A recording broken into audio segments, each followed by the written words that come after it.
सरकारी नौकरी सबसे अच्छी, सरकारी ओहदा भी अच्छा, सरकारी सुविधाएं भी अच्छी ही लगती हैं। ये सरकार शब्द के साथ कुछ बात तो है, लेकिन यही सरकार शब्द जब स्कूल के आगे लग जाए तो उसकी हालत कुछ ऐसी है।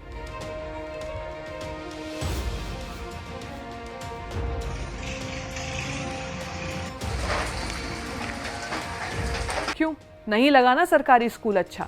शायद अच्छा होता भी नहीं है, तभी तो सरकारी नुमाइंदों के अपने बच्चे इन प्राथमिक विद्यालयों में जाते कम ही दिखते हैं। बाहर निकलिए, बाहर निकलिए। आप अपने घर के बच्चों को ऐसे पढ़ाएंगे?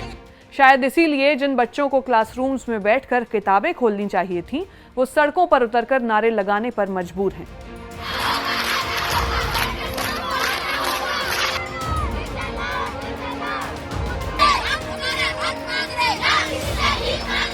सरकारी स्कूल्स में बुनियादी चीजें ही गायब हैं।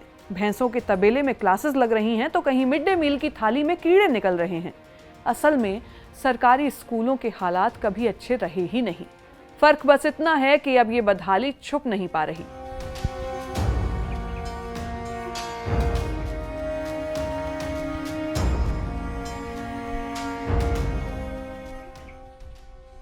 बैठ के बात के पिछले एपिसोड में हमने इंडियाज फ्लड क्राइसिस पर बात की थी। आज देश के सरकारी स्कूल पर बात करेंगे। ये बात करना इसलिए भी जरूरी है क्योंकि सरकारी स्कूल, जिन्हें असल में एक मिसाल बनना चाहिए था, वो बदतर हालत में हैं, जबकि ये बहुत से बच्चों के लिए शिक्षा का एकमात्र जरिया है। एक तरफ इन स्कूल्स की ऐसी हालत है, दूसरी तरफ हर दिन 22 सरकारी स्कूल बंद हो रहे हैं। सवाल ये भी आएगा कि जिनके पास प्राइवेट स्कूल्स की पहुंच नहीं होगी, वो बच्चों को कहां पढ़ाएंगे और कैसे पढ़ाएंगे।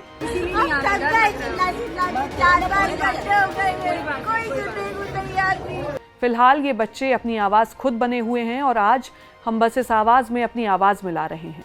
ये बच्चे प्रोटेस्ट क्यों कर रहे हैं? सरकारी स्कूल्स के हालत इतने बदतर क्यों हैं और कैसे हो गए? तो चलिए सरकारी स्कूल्स के इसी मुद्दे पर बैठ के बात करते हैं, क्योंकि हर जरूरी मुद्दे और उनके समाधानों पर बैठकर ही बात होती है।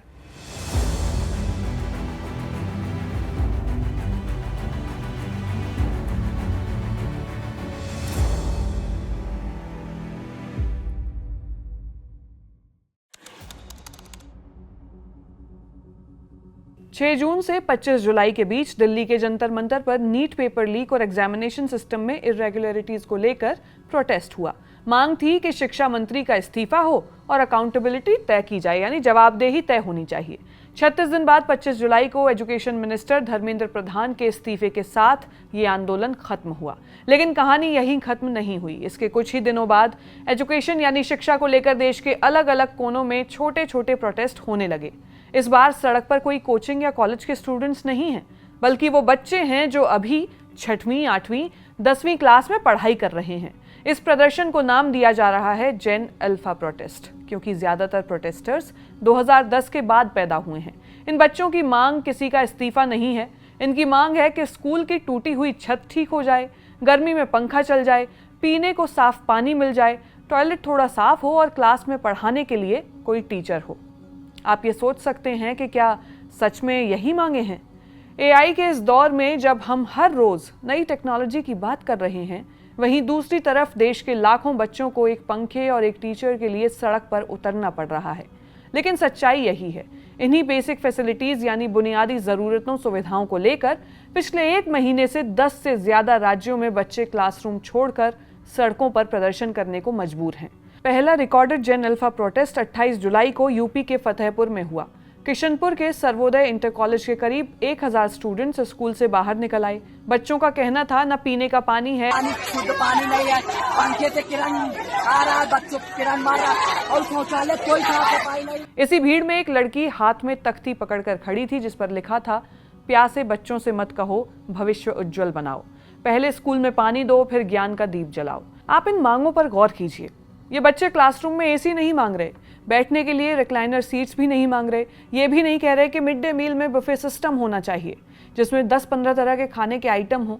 ये सिर्फ बेसिक चीज़ें मांग रहे हैं, यानी बेसिक नेसेसिटीज़, जो फैसिलिटीज़ सरकार को देनी चाहिए, ये उनकी बात कर रहे हैं, जो एक विद्यालय में, एक स्कूल में होनी चाहिए। कमोवेश सभी प्रदर्शनों में मांगे लगभग यही हैं। बहुत सारे हैं, जैसे कि पानी वानी भी जो नल लगा हुआ है वहाँ पे बहुत ज़्यादा गंदगी, हम लोग प्यासे पूरा दिन रहते हैं। हाँ, स्कूल का रास्ता पूरा खराब है। मध्य प्रदेश में भी यही कहानी अलग अलग रंग में दोहराई गई। उज्जैन में सैकड़ों छात्राओं ने अपने स्कूल को दूसरी जगह शिफ्ट किए जाने के प्रस्ताव का विरोध किया। उनका कहना था कि ऐसा हुआ तो उन्हें रोज 10 किलोमीटर दूर पढ़ने जाना पड़ेगा। देखो यही ताकत है कि वो इसीलिए नहीं आ रहा। धार और छिंदवाड़ा के छात्रों का प्रदर्शन मेस और हॉस्टल के खाने को लेकर था। आरोप था कि दाल सब्जी में बार बार कीड़े मिल रहे थे। इसके वीडियो भी वायरल हुए। राजस्थान से प्रदर्शन का जो वीडियो आया उसे देखना अपने आप में दुखद था। जयपुर के एक मूक बधिर स्कूल के बच्चे जो बोल और सुन नहीं सकते, उन्होंने इशारों में अपना प्रदर्शन किया।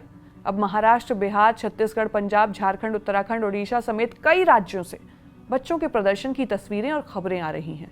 और जब हम इस वीडियो के लिए रिसर्च कर रहे थे तो सोशल मीडिया पर सरकारी स्कूल्स के लचर हालत के कई वीडियोस मिले। जयपुर के रामपुरा गांव में एक सरकारी स्कूल भैंस बांधने के तबेले पर चल रहा है। आज भी स्कूल कैंपस के एक कोने में पशुओं का चारा रखा है और दूसरे कोने में टीन शेड के नीचे बच्चे पढ़ते हैं। हम आपसे सवाल कर रहे हैं, जवाब बाहर निकलिए, बाहर निकलिए। आप अपने घर के बच्चों को ऐसे पढ़ाएंगे?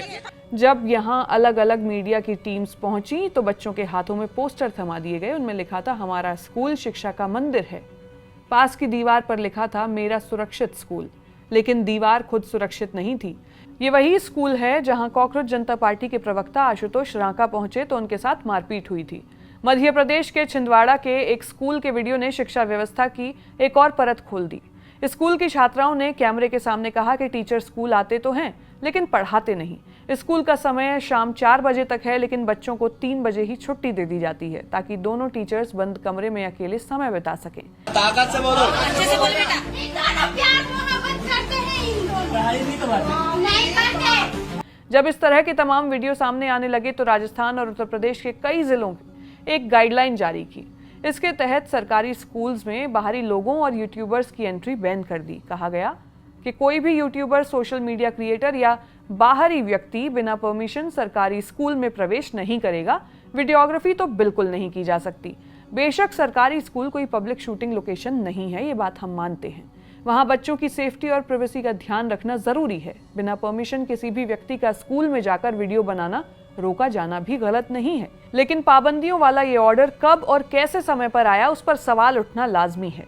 अगर स्कूल की हालत खराब है तो कैमरा रोकने के बजाय उस हालत को सुधारने पर जोर क्यों नहीं दिया जाए? क्योंकि कैमरे पर पर्दा डालने से समस्या खत्म नहीं होती, बस दिखाई देना बंद हो जाती है। बाड़मेर के इस सरकारी स्कूल में जाकर अभी भी वीडियो बनाया जा सकता है क्योंकि परमिशन तो स्कूल के बिल्डिंग के अंदर जाने के लिए लेनी है। यहाँ तो बिल्डिंग ही नहीं है। बच्चे पेड़ के नीचे बैठकर पढ़ने को मजबूर हैं। बच्चों को स्कूल की छत तक नसीब नहीं। रिपोर्ट आई है कि राजस्थान में ऐसे 611 स्कूल चल रहे हैं जो बिना इमारत के हैं। खैर, आज देश भर के स्कूली बच्चे क्लास की जगह सड़क पर हैं क्योंकि सिस्टम इतना नाकाम हो चुका है कि वो उन्हें पढ़ने लायक बुनियादी हालात तक नहीं दे पा रहा। और ये अगर एक स्कूल की भी कहानी है तो इस पर सोचा जाना चाहिए। आपने शायद एक पैटर्न नोटिस किया होगा। सिया केतन मर्डर केस के बाद अचानक दहेज, हत्या, तलाक और रिलेशनशिप मर्डर की खबरें हर तरफ दिखने लगी थीं। पेपर लीक के बाद भी यही हुआ था और अब सरकारी स्कूल्स की खबरें हर जगह छाई हुई हैं।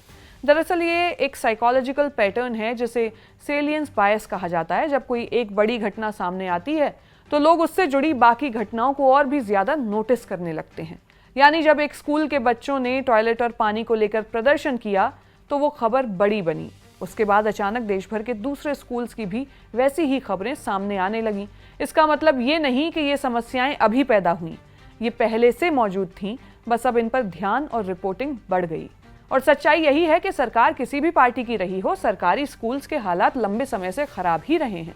खुद सरकारी आंकड़े इसकी गवाही देते हैं। 2024-25 के डेटा के मुताबिक देश में करीब 24 करोड़ 69 लाख बच्चे 14,72,000 स्कूल्स में पढ़ते हैं। इन्हें 1 करोड़ से ज्यादा टीचर्स पढ़ाते हैं। इनमें से करीब 69% स्कूल यानी 69% स्कूल सरकारी हैं और देश के आधे बच्चे इन्हीं सरकारी स्कूल्स में पढ़ते हैं। मतलब ये कोई मार्जिनल सेक्टर नहीं है। It is one of the largest social institutions on earth. लेकिन फिलहाल ये सिस्टम पूरी तरह से फेल होता नजर आ रहा है। Annual status of education report में सामने आया कि गवर्नमेंट स्कूल्स में क्लास 5th के सिर्फ 45% बच्चे ही क्लास 2nd की किताब पढ़ पा रहे थे। 1/4 स्टूडेंट्स ही बेसिक डिवीजन प्रॉब्लम को सॉल्व कर पाते हैं। मतलब 5 साल पढ़ाई के बाद भी बच्चा उतना नहीं सीख पाता जितना 8 साल की उम्र के बच्चे से उम्मीद की जाती है। और जो नहीं सीख पाता वो एक दिन स्कूल छोड़ देता है। 2024-25 में अकेले सेकेंडरी लेवल पर करीब 43 लाख बच्चों ने स्कूल छोड़ दिया, यानी ड्रॉप आउट।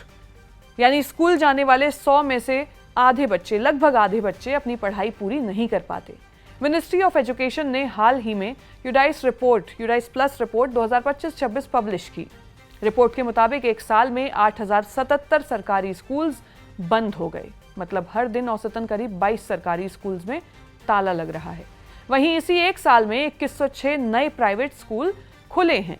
हर दिन 6 नए प्राइवेट स्कूल खुल रहे हैं। सरकारी स्कूलों में 2023-24 और 2025-26 के बीच करीब 86 लाख स्टूडेंट्स कम हुए हैं, जबकि प्राइवेट स्कूल्स में 88 लाख से ज्यादा स्टूडेंट्स ने एडमिशन लिया। खैर, ये कोई एक साल की कहानी नहीं है। नीति आयोग की एक रिपोर्ट बताती है कि पिछले 10 सालों में करीब 94,000 सरकारी स्कूल बंद हो चुके हैं। भारत जैसा देश जहां दुनिया की सबसे बड़ी आबादी है, लोगों की इनकम काफ़ी कम है, एक बड़ी आबादी बेर मिनिमम में गुजर बसर कर रही है, वहां सरकारी स्कूलों का बंद होना क्यों खतरनाक है, ये देखिए। प्राइस के ICE 360 सर्वे के मुताबिक 2020-21 में करीब 19 करोड़ 60 लाख लोग ऐसे परिवारों में रहते थे जिनकी एनुअल हाउस होल्ड इनकम 1,25,000 रुपए से भी कम थी। वहीं करीब 73 करोड़ 20 लाख लोग ऐसे परिवारों में हैं जिनकी आय 1,25,000 से 5 लाख रुपए के बीच है। सरकारी सर्वे के मुताबिक एक बच्चे की सरकारी स्कूल में सालाना पढ़ाई का खर्च 2,863 रुपए है। वहीं प्राइवेट स्कूल्स में यह खर्च 25,002 रुपए है, यानी प्राइवेट स्कूल का खर्च सरकारी स्कूल के मुकाबले करीब 9 गुना ज्यादा है। जिस परिवार की सालाना कमाई ही 1.25 लाख रुपए है, अगर वो अपने 2 बच्चों को प्राइवेट स्कूल में भेजना चाहे तो करीब 40% सालाना कमाई सिर्फ स्कूल फीस में चली जाएगी। यानी करोड़ों परिवारों के लिए विकल्प एक ही बचता है, सरकारी स्कूल। और वही सरकारी स्कूल रोज बंद हो रहे हैं। सरकारी स्कूल का बंद होना सिर्फ एक इमारत का बंद होना नहीं है, ये करोड़ों गरीब बच्चों के लिए शिक्षा का दरवाजा बंद होने जैसा है। सरकारी स्कूल क्यों बंद हो रहे हैं, अगर इसके बारे में आपको और डिटेल में जानना है तो आप बैठ के बात का एलिमेंट्री एजुकेशन वाला एपिसोड देख सकते हैं। वहां हमने गवर्नमेंट वर्सेस प्राइवेट स्कूल्स के पूरे सिस्टम पर डिटेल में बात की है।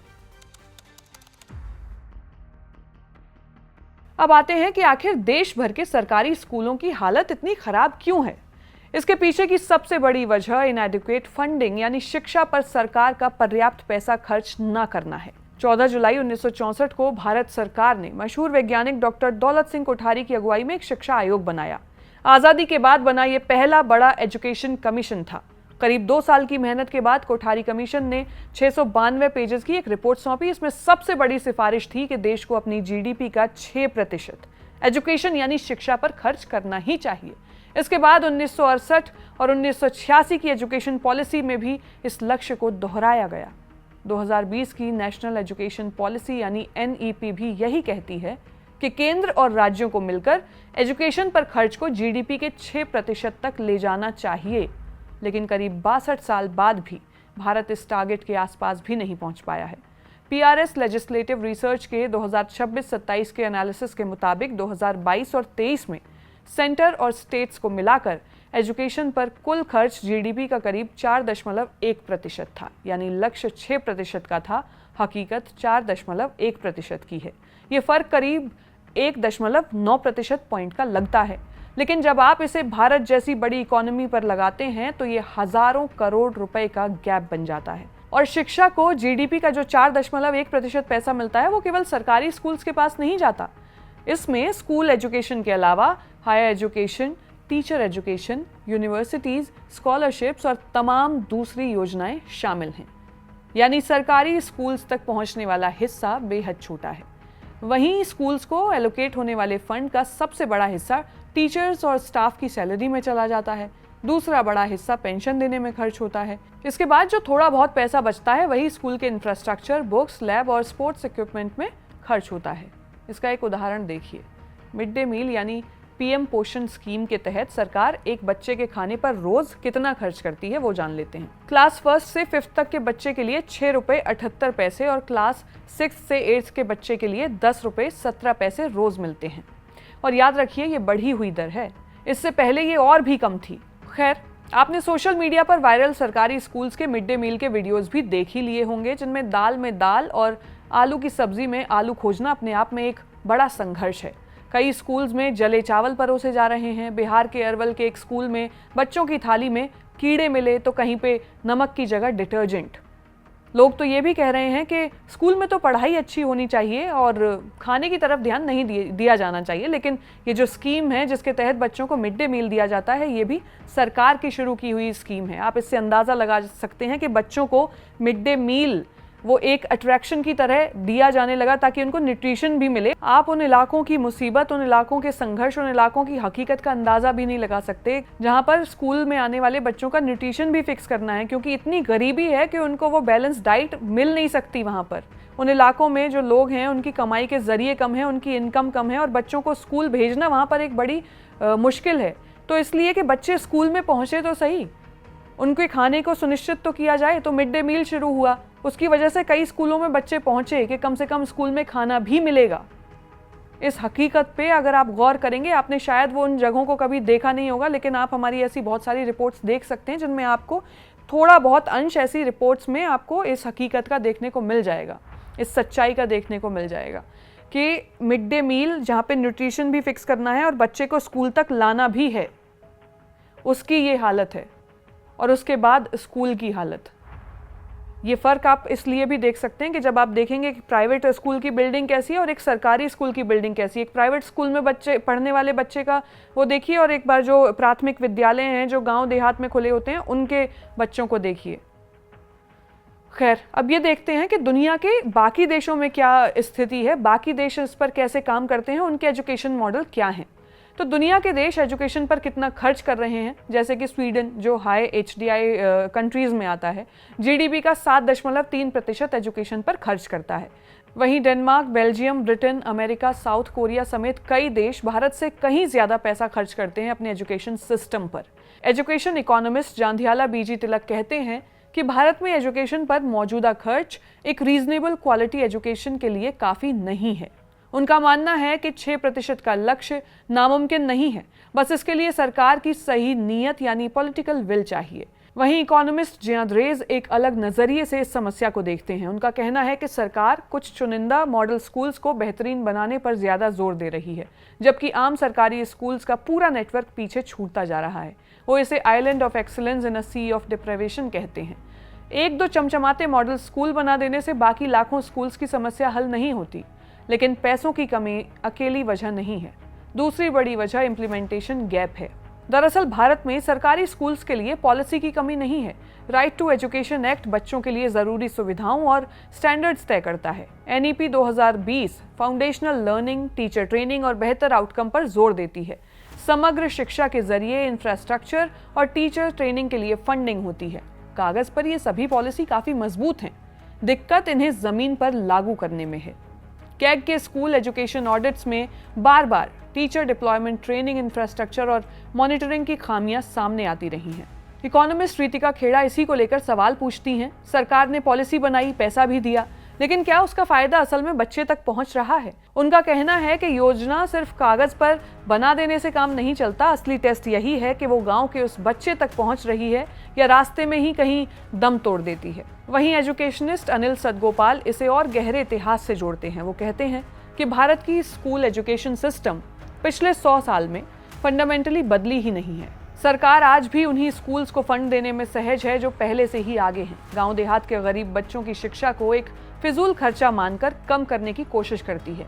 इसी वजह से विडंबना ये है कि सरकारी स्कूल्स की पॉलिसी बनाने वाले लोग, उसे लागू करने वाले अधिकारी और यहाँ तक कि उन्हीं स्कूल्स में पढ़ाने वाले टीचर्स भी अक्सर अपने बच्चों को सरकारी स्कूल्स में पढ़ाना पसंद ही नहीं करते। ये सच्चाई किसी से छुपी नहीं है। इस देश में लोगों को सरकारी नौकरी तो चाहिए, लेकिन सरकारी स्कूल नहीं। क्या सरकारी स्कूल्स को बेहतर बनाना नामुमकिन है? जवाब है नहीं, क्योंकि दुनिया में कई देशों ने अपने पब्लिक एजुकेशन सिस्टम को सच में मजबूत बनाया है। फिनलैंड में बेसिक एजुकेशन लगभग पूरी तरह पब्लिक यानी सरकारी है। OECD के PISA 2022 डेटा के मुताबिक वहां गवर्नमेंट इंडिपेंडेंट प्राइवेट स्कूल्स में पढ़ने वाले छात्रों की हिस्सेदारी लगभग 0 के बराबर है। फिनलैंड गवर्नमेंट ने ये कैसे किया? इसके लिए 3 बड़े कदम उठाए गए। पहला, एजुकेशन को पूरी तरह अफोर्डेबल बनाया। बेसिक एजुकेशन में कोई फीस नहीं है। किताबें, डेली स्कूल मील, हेल्थ केयर और ट्रांसपोर्ट तक फ्री है। यानी सिर्फ स्कूल फ्री नहीं किया गया, बल्कि बच्चे को स्कूल तक पहुंचाने का हर खर्च कम किया गया। दूसरा, टीचर्स को सिस्टम का सबसे अहम स्तंभ बनाया। वहां क्लास टीचर बनने के लिए मास्टर्स डिग्री और पेडागोजिकल ट्रेनिंग अनिवार्य है। साथ ही टीचर्स पर भरोसा किया। उन्हें करिकुलम और पढ़ाने के तरीके में पूरी ऑटोनॉमी दी जाती है। हर चीज़ के लिए ऊपर से आदेश नहीं आता। तीसरा, हर बच्चे को लगभग बराबर क्वालिटी देने की कोशिश की गई, इस सोच पर कि अच्छा स्कूल ढूंढने के लिए अमीर होना ज़रूरी नहीं है। फिनलैंड की सरकार शिक्षा पर अपनी GDP का करीब 6.4% खर्च करती है। ऐसी ही एक मिसाल सिंगापुर की भी है। 2024 में सिंगापुर में कुल 336 स्कूल्स थे। इनमें 244 गवर्नमेंट, 76 गवर्नमेंट एडेड स्कूल्स और सिर्फ 8 इंडिपेंडेंट स्कूल्स थे।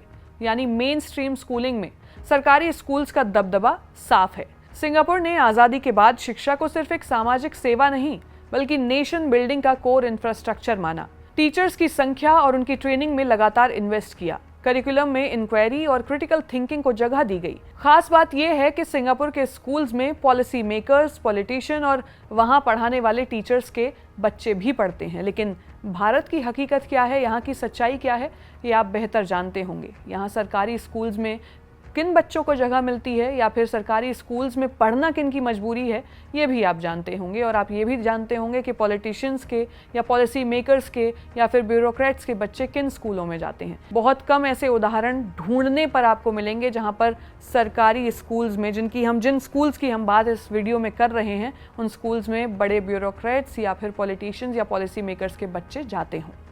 ऐसे ही कई देशों ने दिखाया है कि मजबूत सरकारी स्कूल बनाना नामुमकिन नहीं है। ज़रूरत सिर्फ सही पॉलिसी, पर्याप्त इन्वेस्टमेंट और पॉलिटिकल विल की है। सवाल है कि क्या भारत भी इसे अपनी प्राथमिकता बनाएगा? इस वीडियो में फिलहाल इतना ही। हम हर हफ्ते इसी तरह किसी ज़रूरी मुद्दे पर बैठ के बात करेंगे। आप इस पूरे विषय पर क्या सोचते हैं, अपनी राय हमें कमेंट सेक्शन में ज़रूर बताएं। जिसकी ये कोशिश अगर आपको पसंद आई हो तो वीडियो को लाइक कीजिएगा और चैनल को सब्सक्राइब कीजिएगा। शुक्रिया।